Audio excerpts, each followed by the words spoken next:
So, a little update. This is my last 2 3 hours in my room. Although I got moved from that room, so I've been in this room like 10 days, and the other one just under 20 days. Not continuously, but yeah, I now take many transport options to back to Kazakhstan. So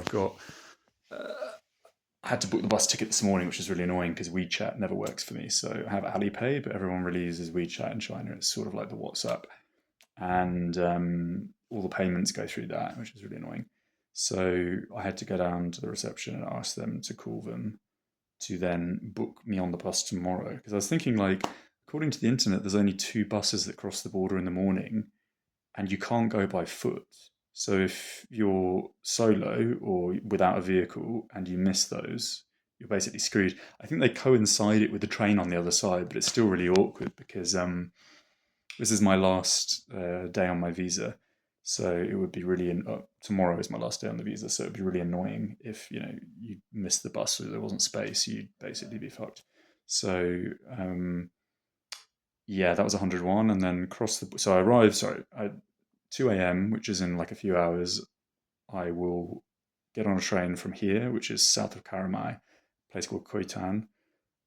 Actually, first I have to get a taxi to the train station, which is in sort of another part of the city, which is really far.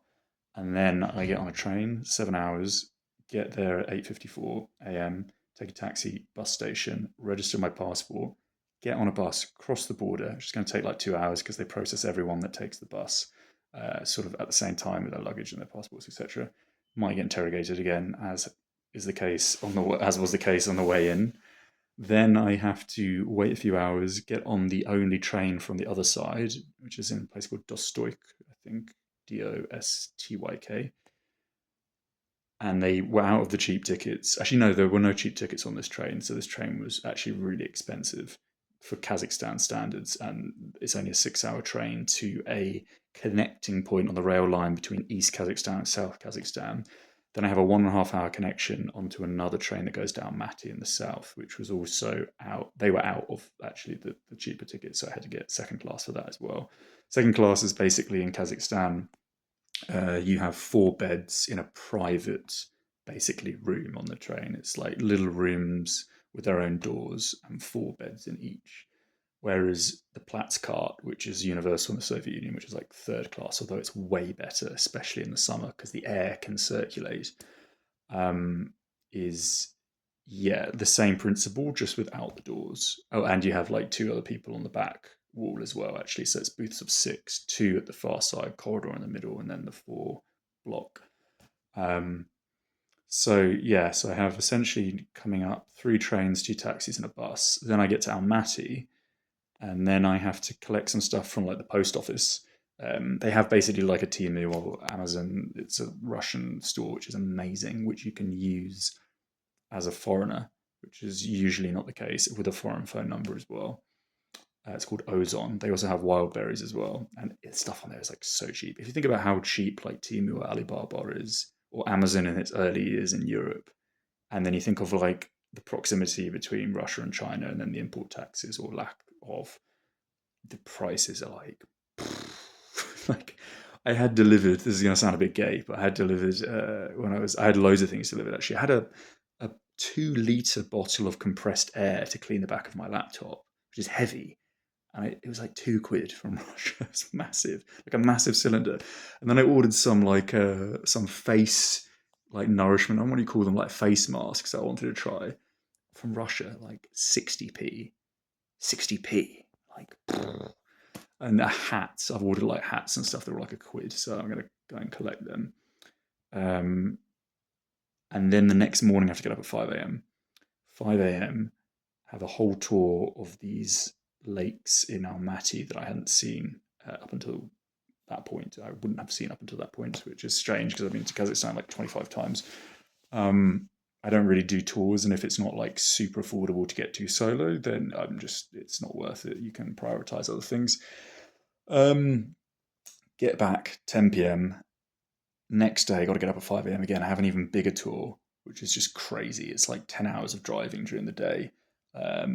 So I've got that to do, and then get back next day. Got to take a 25-hour train to East Kazakhstan, and then I'm collecting some more stuff again that I have posted there, and also working out the hiking route, and then yeah, hopefully like 10 days of hiking in East Kazakhstan, exploring, and then back into China for 25 days of Altai tourist stuff. I booked loads of different.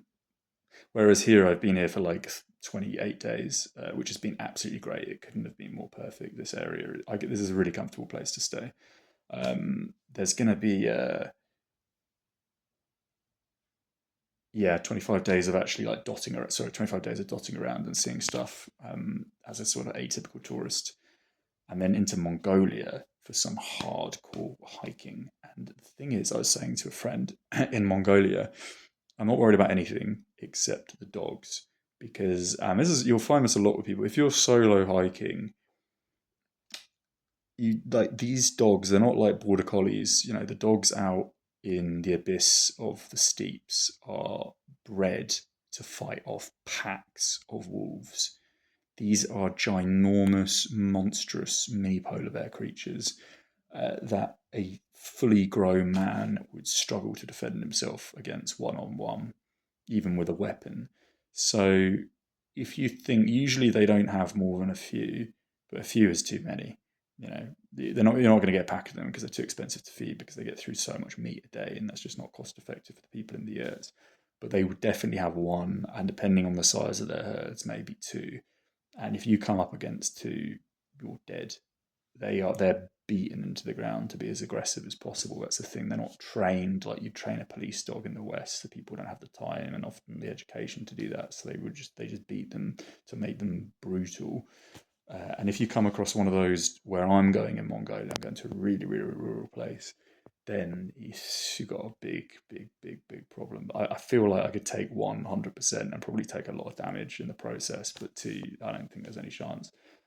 So I want to try and get some like pepper spray or something, some mace at some point when I enter Mongolia. And then yeah, after Mongolia, basically got everything planned, as I've said in other vlogs, until God, like many months from now. I wonder if there's a. I'll give you a little.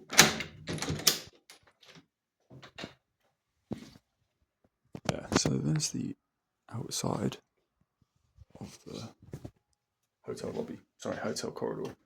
Just so it doesn't look like I'm in a total dive. I was going to make some videos and show some people the outside of the hotel in the area, which I'm going to go and get some ice cream actually soon. There's a few things I want to get before I go.